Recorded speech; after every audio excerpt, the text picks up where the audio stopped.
નમસ્કાર મિત્રો, હું ગજરાજસિંહ ઝાલા, મહામંત્રી આમ આદમી પાર્ટી પૂર્વ કચ્છ.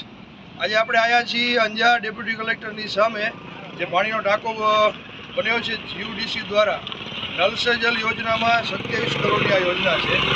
પ્રજાના ટેક્સના પૈસા કેવી રીતે આ લોકો બરબાદ કરે છે એનું મુખ્ય તમને ઉદાહરણ આપું છું.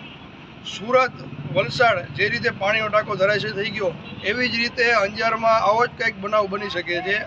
આ ટાંકાની અંદર હજી જળ આવ્યું નથી, એના પહેલાં તો લીકેજ થઈ ગયું છે.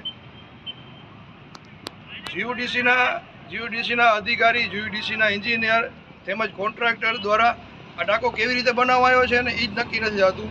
પાણી આવ્યા પહેલાં તો લીકેજ થઈ ગયું છે. હજી આ યોજના સંપૂર્ણપણે પૂર્ણ થઈ જશે પછી આ ટાંકાનું નગરપાલિકાને સુપ્રત કરવામાં આવશે.